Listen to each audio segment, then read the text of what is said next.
दुनिया के सबसे बड़े लोकतंत्र भारत ने अपना 15वां राष्ट्रपति चुन लिया है द्रौपदी मुर्मू जी के रूप में। और सबसे बड़ी बात यार यहाँ पे ये है कि ये देश की पहली ऐसी राष्ट्रपति हैं जो आज़ाद भारत में पैदा हुई हैं, और इसी के साथ में देश की पहली ऐसी राष्ट्रपति हैं जो कि ट्राइबल कम्युनिटी से निकल कर आती हैं, और देश की दूसरी महिला राष्ट्रपति होने का खिताब भी इन्हीं को जाता है। जब इनके बारे में मैं पढ़ रहा था तो मुझे पता नहीं क्यों इनका जो एक काम करने का तरीका है वो एपीजे अब्दुल कलाम सर जी के साथ में मैच होता हुआ नजर आया। और मैंने कई सारी ऐसी इंटरेस्टिंग बातें इनके बारे में पढ़ी जिसको पढ़कर मैं खुद भी इंस्पायर हुआ, क्योंकि ये एक टीचर भी हैं। तो बहुत सारी बातें इस वीडियो के अंदर मैं आप लोगों को बताने वाला हूँ जो कि अपने अब आने वाले राष्ट्रपति के बारे में जानकर आप लोगों को काफ़ी अच्छा लगेगा। आई होप कि ये वीडियो आप लोगों को काफ़ी फायदा पहुंचाएगी। दोस्तों, जब इनके बारे में मैं पढ़ रहा था तो इनकी सादगी को देखकर मुझे एपीजे अब्दुल कलाम सर की याद आ गई। ये काफ़ी अच्छी पोजीशन पर रहते हुए भी बिल्कुल एक साधारण एक इंसान का जीवन जीना पसंद करती हैं, और जिस तरीके से ये सोसाइटी को देखती हैं तो वो बिल्कुल ऐसे है जैसे कि अपना परिवार। इनका जन्म जो है ये उड़ीसा में हुआ था 20 जून 1958 में, और उड़ीसा से आने वाली पहली प्रेसिडेंट हैं देश की। जो रामनाथ कोविंद जी थे जो कि हमारे देश के 14वें प्रेसिडेंट थे, वो कौन से राज्य से आते थे ये आप लोग बताइए। और ये ट्राइबल कम्युनिटी से आती हैं, संथाल ट्राइबल कम्युनिटी। आप लोगों ने हिस्ट्री पढ़ी होगी संथाल विद्रोह के बारे में, आप लोगों के लिए बहुत ही इंपॉर्टेंट क्वेश्चन बन सकता है आने वाले टाइम में एग्जाम में। तो संथाल का जो विद्रोह था उसको आप लोग तैयार कीजिएगा। उसकी टाइम ड्यूरेशन क्या थी ये आप लोगों को बताना है, देखता हूं कौन कौन बताता है। अगर इनके बारे में बात करें तो ये काफ़ी खुश मिजाज एक ऐसी एक आप लोग बोल सकते हैं हस्ती हैं जिनके द्वारा हमेशा ट्राइबल कम्युनिटी के लिए काफ़ी कुछ योगदान किया गया। आप लोग समझ सकते हैं जब ये गवर्नर थी झारखंड की, उस टाइम पर इनके द्वारा स्टेट गवर्नमेंट के खिलाफ जाकर एक पर्टिकुलर जो बिल आया था उस पर साइन करने से मना कर दिया। ऐसा ही कुछ एपीजे अब्दुल कलाम सर जी के द्वारा भी किया गया था। तो यहां पर इनका यह मानना है कि मेरी कलम जो है वो जस्टिस करेगी, कभी भी इनजस्टिस नहीं करेगी। सोचो आप लोग एक मिनट के लिए, जब यहां पर इनके द्वारा ये स्टेप उठाया गया उस 2017 में, तो उस टाइम पर यह लग रहा था कि इनका करियर खत्म हो गया। रीजन क्या था? रीजन यह था कि उस टाइम पर सेंट्रल और स्टेट में दोनों जगह एक पर्टिकुलर पार्टी है पावर में, और वो एक ऐसे पर्सन जो कि उनके द्वारा गवर्नर बनाया गया और उसके द्वारा साइन नहीं किए गए। तो ये माना जा रहा था लोगों के द्वारा कि इनका करियर खत्म हो गया, पर लेकिन इनकी बात को समझा गया कि ये सही है और चीजों को फिर आगे लेकर चला गया। तो इनके द्वारा अपनी जो सर्विस है प्रेजेंट टाइम पर अभी ये एज ए गवर्नर के तौर पर अपनी सर्विस प्रोवाइड कराएगी।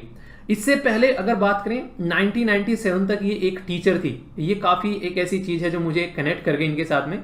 जैसे कि आप लोग जानते हैं एपीजे अब्दुल कलाम सर जो हैं वो भी टीचिंग के काफी करीब थे, और इसी के साथ में 2002 और 2004 में ये एमएलए बनी और कई सारी मिनिस्ट्री भी इनके द्वारा संभाली गई।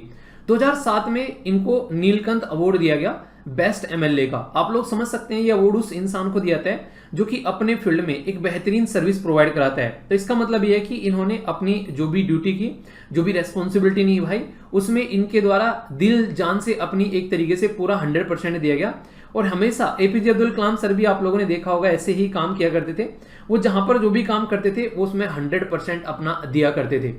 ये जो पिक्चर मैंने आप लोगों के साथ में अभी शेयर की ये काफी प्यारी लगी मुझे। ये सुदर्शन जो पटनायक जी हैं जो काफी अच्छी रेत से तस्वीरें बनाते हैं, उनके द्वारा अपने ट्विटर हैंडल पर शेयर की गई, तो मुझे लगा आप लोगों के साथ में शेयर करा जाए। तो इनके द्वारा लिखा गया congratulations people's president of India.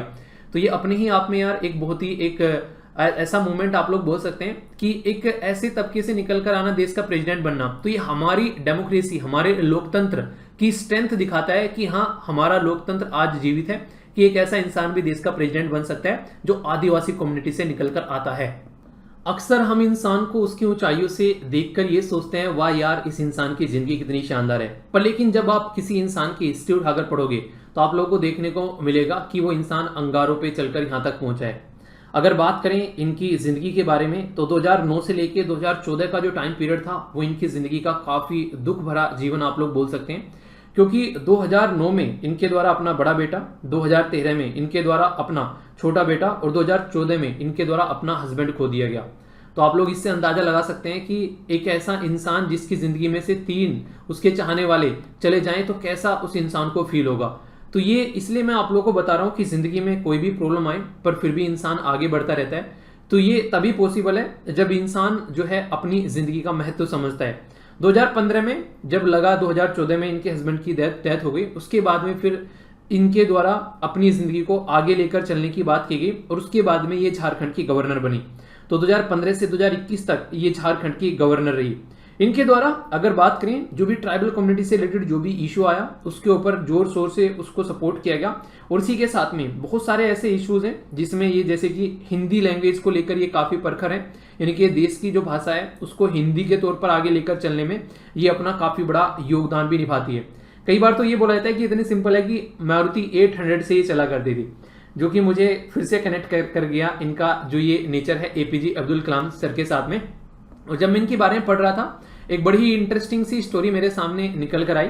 उसमें यह था कि एक बार जब हमारे जो प्रेजेंट टाइम पे आज के में डिफेंस मिनिस्टर हैं राजनाथ सिंह जी एक बार विजिट पर थे यहाँ पर पर्टिकुलर राज्य के अंदर में, तो यहाँ पर ये एज ए गवर्नर के तौर पर थी। तो जब भी कोई ऐसे आता है बाहर से, कोई मिनिस्टर या फिर कोई गेस्ट तौर पर, तो उसके खाने पीने की व्यवस्था की जाती है। तो इनको पता चला कि राजनाथ सिंह जी जो हैं वो फिश सेवन करते हैं, यानी कि उनका जो खाने में पसंद है उनको फिश है, और यहाँ पर ये जो है ये एक शाकाहारी है। तो यहाँ पर इनके द्वारा उनके लिए उनकी पसंदीदा खाना बनवाया गया। पर लेकिन यहाँ पर राजनाथ सिंह जी का भी बड़प्पन आप लोग देखें, उनको जब पता चला कि ये वेजिटेरियन है तो उन्होंने उसको खाने से मना कर दिया और उन्होंने वेजिटेरियन सादा खाना ही खाया। तो यार ये एक इंसान के लिए जो रिस्पेक्ट निकल कर आती है, ये यहाँ से नेचर पता चलता है। और एक ऐसा इंसान जब देश के प्रेसिडेंट की पोस्ट पर बैठेगा तो वास्तव में ही उस पोस्ट के लिए भी जस्टिस करेगा, जो कि एपीजे अब्दुल कलाम सर जी के द्वारा जस्टिस किया गया था, जो कि आज तक हम लोग याद करते हैं। तो congratulations to all of you कि हम लोगों को एक ऐसी प्रेसिडेंट मिले हैं, एक ऐसी कम्युनिटी से निकल कर आती हैं, एक ऐसी रिप्रेजेंटेशन देखने को मिलेगी देश के अंदर में जिसको नॉर्मली लोग इग्नोर कर दिया करते थे। तो ये वास्तव में ही एक अंदर से खुश होने वाली बात भी लग रही है। ठीक है, तो आइए देखते हैं कैसा टेन्योर यहाँ पर रहने वाला है। तो all the best to Murmu ji, पूरी एसएलवी फैमिली की तरफ से भी, और आप लोगों को भी कॉन्ग्रेचुलेशन, ऐसे प्रेसिडेंट हम लोगों को मिले। तो ये एक छोटी सी वीडियो थी जो मुझे लगा आप लोगों के साथ में कुछ इंटरेस्टिंग बातें शेयर करूं, जो मुझे पर्सनली दिल से काफी अच्छी लगी। तो ये कुछ बातें मैंने आप लोगों के साथ में शेयर की। आपको देश के कौन से ऐसे प्रेसिडेंट हैं जो आपको अब तक के सबसे अच्छे लगे, अब तक के सबसे बेहतरीन कार्यकाल में, या फिर पर्सनल एज ए पर्सन के तौर पर भी आप लोग बता सकते हैं। नीचे कमेंट बॉक्स में कमेंट करिए, मैं कमेंट पढ़ूंगा, देखता हूं कौन कौन किस किस राष्ट्रपति जी को चुनता है। ओके।